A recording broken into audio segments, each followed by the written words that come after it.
Ms. Gabriel, esteemed colleagues from the European Commission, ladies and gentlemen, dear friends and colleagues, I'm very pleased to welcome you and open the 8th edition of this really important event. Let me go back in the years to the first edition of SEMIC in 2011 in Brussels. Currently, in today's edition of the conference, we have almost 3 times more participants from 38 countries, and we have over 250 participants. And this demonstrates the importance of this event, and today's discussion will be very demanding. First, I'd like to welcome you. I'd like to thank our friends from the European Commission for the support and all other colleagues from the member states that made this event possible. I'd like also to thank all the guests from faraway places around the world who traveled thousands of kilometers from different continents to be here today. Once again, thank you all for this. Today, we are here not to mark yet another big European event, although it is really a big event. But the aim of today's conference, SEMIC 2018, is to talk, to work for the citizens and the business of the countries that we represent, not for the organizations and institutions that we represent. Semantic interoperability may sound technical, specialized, but in fact it deals with the key question of prime importance in the modern world. And it is how we interpret data in the right way and what their meaning is. Because if 2 or more parties speak with each other but don't understand each other, there's no communication. We just have an unconnected talking, babbling. In order to understand each other, we need to use a common language with common meanings.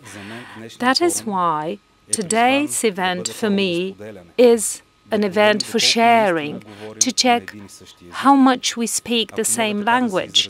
And if I may express myself in the following way, what code system we use to understand each other.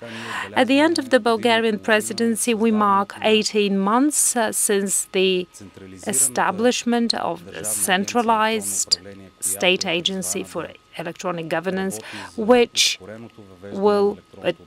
has been working to speed up the introduction of e-governance and e-government in Bulgaria.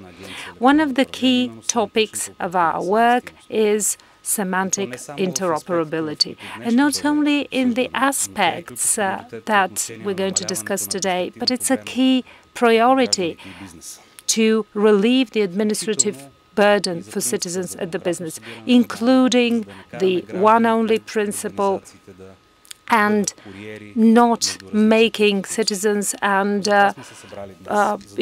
organizations be forwarders between different institutions. That's why we're here today, to be adequate to their expectations, to discuss different options, to understand what else we can do to connect our systems cross-border so they can speak in a common language.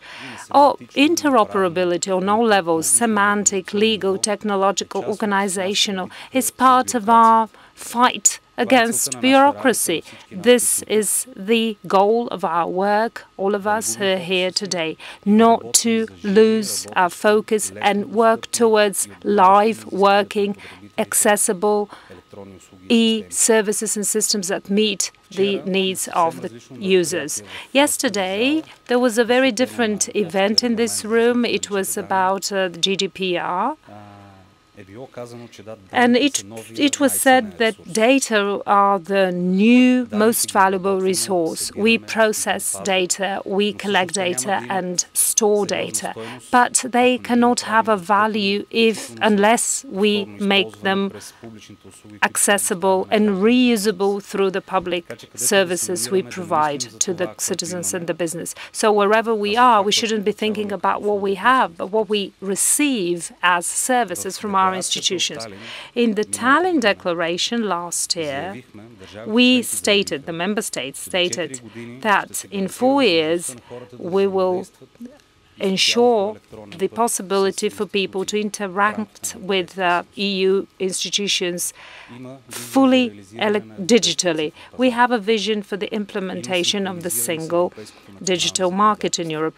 We have national legislations that are synchronized with the EU law, and it's time to ensure interoperability on all levels, and we know this is a lengthy and difficult process, and it requires all our efforts, because without ensuring interoperability of basic registers, public registers, this will be very difficult. It will be very difficult to implement the basic principles we are trying to achieve, including the pan-European digital agenda. Connection between and interoperability between member states has a great potential, which is very important, including for the one only principle, only one's principle. But not only that, also artificial intelligence. And in order to achieve digital transformation on the European level, we should be seeking digital connectivity between public administrations in Europe. All those processes that I just mentioned just barely scratch the surface of this. They have to run in parallel. At the same time, the levels of interoperability in different member states are very different, but there are mechanisms, adequate mechanisms to curb those differences and to implement a common policy so that we all, as organizations representing EU member states, get what we deserve. Today, we will discuss all those issues on an expert level. That's why I'd like to invite you to be active, to share openly. Thank you for being here, and I wish success to today's event.